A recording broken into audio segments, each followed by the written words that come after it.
My favourite ABBA song. That's difficult. I think when we were filming, I loved Voulez-Vous. It's so dramatic, it's fabulous to dance to. It's just got a real, what's the word? It's got a fabulous energy to it. I just loved it, and we spent a week filming that number, and I could have gone on and on. It was a massive number, but you know, with loads of people in it and dialogue in between, so that's why it took so long. And there's lots of dancing and different kinds of dancing in it. So, but it was just wonderful. I could have gone on and on doing it. But I think it would have to probably be either Dancing Queen and Waterloo, apart from that. Waterloo's fabulous to sing, and Dancing Queen. There's something very touching about Dancing Queen. I found it very touching. That's one of my favourite lines. She said, "Do you see these teeth?" I can't remember the exact line now, so I don't want to misquote Philip Pullman. But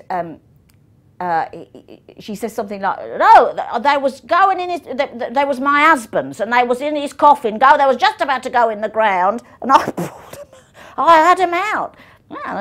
He died of cholera or something terrible, didn't he? I can't remember. And she thought of these two, they're a lot slightly ill-fitting. I love playing her. There's a sketch where there's a woman queuing in a sort of cafeteria with a tray. And she says, one woman was saying, looks at the prawns, and she said, "I never touch prawns. Do you know they hang around sewage outlet pipes, treading water with their mouths open? Never touch them." So there's that one, which I really love. And there was one, the other one is Mrs. Overall. We did a Christmas special about, and I think it was in the Christmas special, and Mrs. Overall has had this line written in saying that she's a lesbian. The actress, Beau Beaumont, who plays Mrs. Overall, is absolutely outraged. She said she doesn't really want to say it. So when it comes up in the actual scene, she said, I never told you, but I'm a Lebanese." And then she said, "Well, it's got the same letters."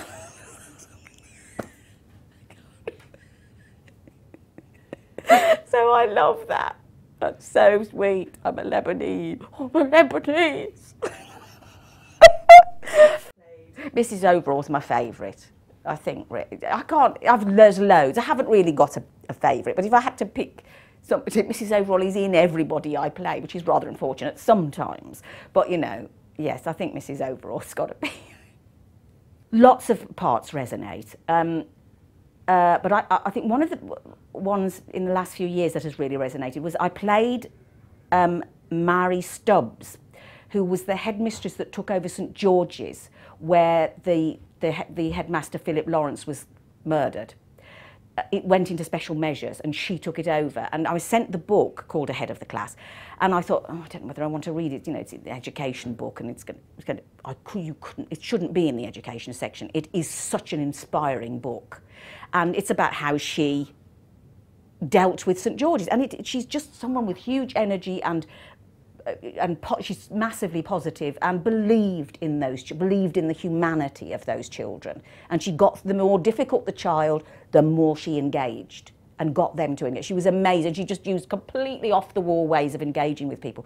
She was extraordinary, and I found that very inspiring. And I remember a friend's son came to be an extra, and he was there one of the days in the school hall where she was giving one of her amazing speeches, and he just said, "That is one of the most very special moment listening to that." He said, I was feeling really low about my life and everything, and it had really roused him, and that's what she did. And so I found that really resonated. Well, they all you know, parts can resonate in different ways, and I think I played Anne Turner in Dr. Anne Turner in A Short Stay in Switzerland recently, about the woman who went to Switzerland to take her own life because she had a progressive, degenerative, terminal illness. And she was a doctor and knew exactly what she was doing, and she was an extraordinary person, and it was an amazing act of courage. In fact, a lot of, you know, her critics called it an act of cowardice. You know, it's the exact opposite. And she was just an amazing person. That really stayed with me for a long time, and not all of it good. You know, it was quite a depressing thing to do in the end. But yeah, that was amazing.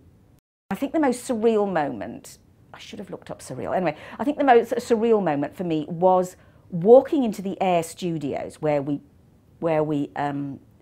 put down the tracks for Mamma Mia. First of all, meeting Meryl Streep, who was, for me, an icon. You know, although she's a year older than me only, I feel as if I've grown up with her, you know, and watching her be amazing. And there she was, standing there sort of talking about her child's cold or something. And then the next minute, there were the boys from ABBA, Benny and Bjorn. They were there. So I was sort of like this. And I'll tell you, within 10 minutes, we are round a grand piano with Benny playing Dancing Queen, and the three of us, Christine Baranski, Meryl Streep and myself, are all singing Dancing Queen round it. Well, that was, for me, very surreal. Especially as I was probably singing out of tune at that moment.